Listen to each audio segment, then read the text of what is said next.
the angle that you need to file at. Now you're ready to sharpen.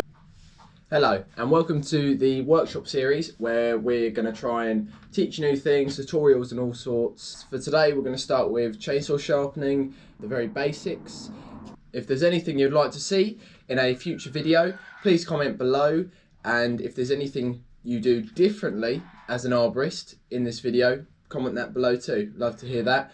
This is series 1, episode 1 of the workshop series. First thing for sharpening your saw, you want to have a vise at home. You can do it without, but it's much easier with a file on two hands. You have a lot more control over it with it in a vise. So we'll start off by doing this. Once you've got your saw in the vise, you want to make sure that the vise is not pinching the chain at all. So you just can check by moving your chain. If it can move freely, you know it's okay. Now the first thing you need to do is make sure you've got the right file kit for the right chain. The ways to do that is I go on Chains Direct. You just put in the make, the model and the bar size, and it comes up with any file kits you need and chains for that saw. It's the most simplest way. It's an online store, so I'm sure you'll be able to use that. Depending on what make you go with on their website, with a steel file kit, this is what you'll get. It's a little pouch, and inside there you get all the things you need for sharpening your saw. You have a file and a file guide. You have a flat file for your depth gauges, which we'll go into later on in this video. And we have a depth gauge for checking if your depth gauges even need doing. Got the right file kit for the chain you have. So the first thing you want to do is put on a pair of gloves. It protects your hands from any metal fragments that you can get off when you're filing your chain. It also protects your hands from the sharp teeth as well. So make sure you put on a pair of them before you start. When you get your saw in the vise, you'll be able to see that every other tooth is a different direction. One tooth is that way and the other is the opposite. When you sharpen, you want to sharpen every other tooth. And once you've gone round all your teeth, you turn the saw round in the vise, then you sharpen the other side. It's very important when filing to get the correct angle. You can tell that in two ways, using the file guide, or if you're not using a file guide, on the tooth. If you're not an experienced filer or been doing it for many years, I wouldn't advise just using a file. Definitely use a file guide, because the file guide lets it sit in the tooth and not go too low and create a deep gullet, or if it's too high and you don't have the gullet right for keeping it nice and sharp. If you are not using a file guide, you can always tell the angle by looking at the teeth. This line here at the back of the tooth is the angle that you need to file at. It's also a guide to show how far back you can file. Once you file up to that line, you need to throw the chain away. You can't file with it any further. Another way, if you've got a file guide, which is much easier, you have these angles on the guides and you can see where you should be going with the right angle. So on this one we need to be doing a 30-degree angle.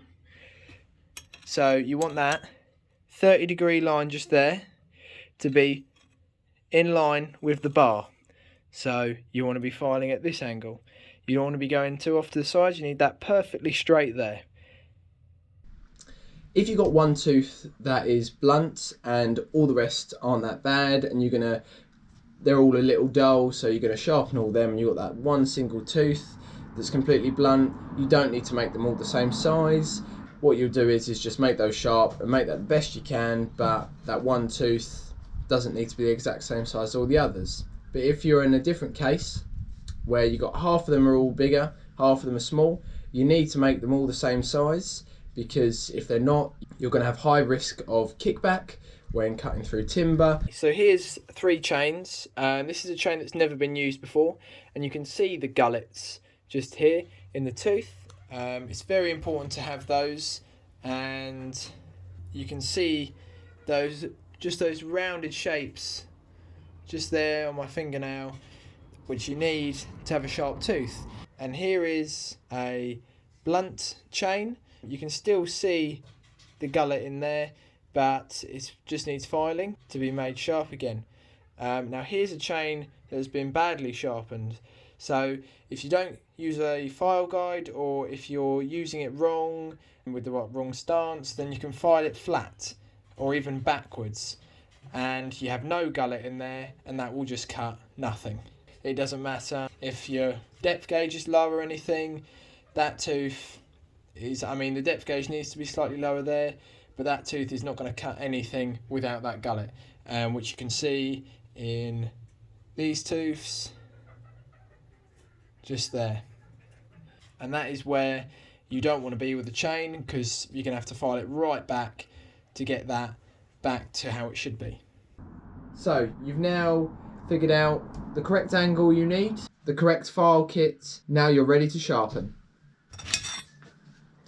So you want to take your file and you want to sit it onto your chain, 2 hands leaning over, keeping an eye on the angle on your file, which needs to be in line with your bar. You run it through with 2 hands leaning over, let the file do the work, put a little bit of pressure on and run it through just like so. If your teeth are all the same size, you can sharpen them at the same size. So if you count how many strokes you do on each tooth, you can do the same on every tooth. So leaning over, checking the angle, pushing forward, let the file do the work, and that will be creating a nice gullet and making a sharp tooth. Once you've done your first tooth, if you get a Sharpie and just colour that in, you know when you come back round, you'll be back at that same tooth, and you'll know you've sharpened every tooth before you turn the saw around to sharpen the other side. You've now sharpened your whole chain and you're really happy with it, but it's not cutting through the timber like it should be, and that's because the depth gauges will need doing. Your depth gauges are before every tooth, just there above my finger.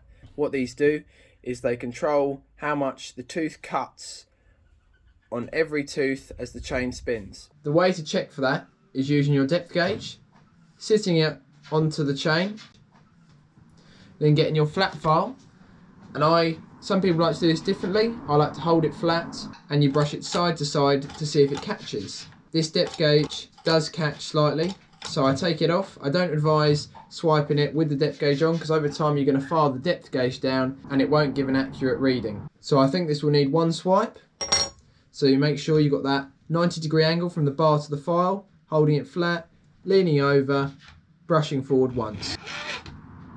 Remember not to go back and forward. These files are not made to do that. They're made to only cut forwards. Then you can check again with your depth gauge. Now it no longer catches. You do this repetitively on all your teeth. If all your teeth are the same size, then you'll probably find you'll be able to file the depth gauges the same amount on each one. I hope you found this video useful and it's helped you with filing. If it has, comment below and let us know. And if there's any other future things you want to know, comment below. Thank you for watching the workshop series. But now you're out of time, out of time.